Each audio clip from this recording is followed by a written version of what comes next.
So, hello guys. Oh, bakit? si Kuya, ayaw tumingin.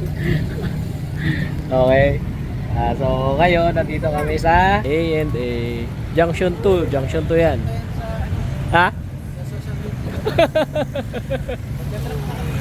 Oo.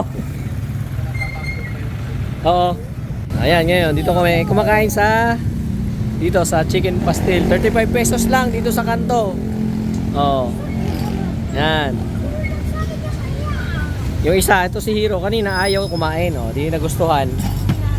35 pesos lang. Tapos, may add-ons, egg. Pati soft drinks kaya add-ons yan?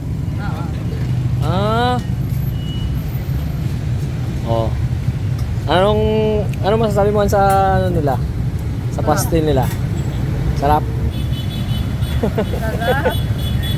Si Kuya. Ikaw, Kuya.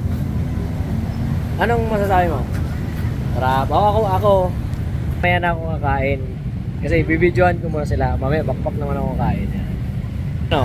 Yan, grabing subo. Yan, silang tatlo.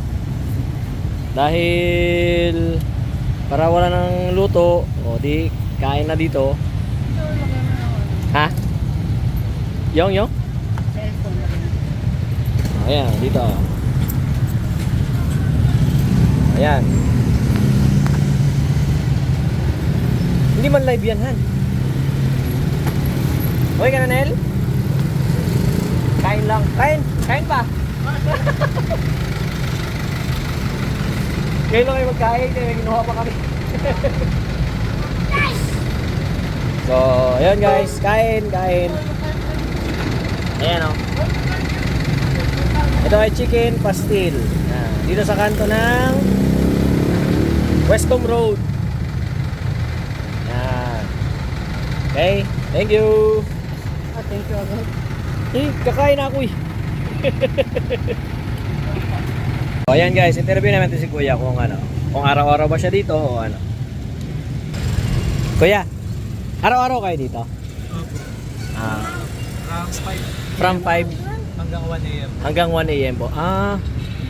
Tuloy. Yan halimbawa na gusto niya ng midnight snack hanggang launa, si Kuya nandito lang. Tapos lagi from 5 to 1 o'clock. Ito yung nyo. Ito yung cart niya. Yan. Yan. Diba?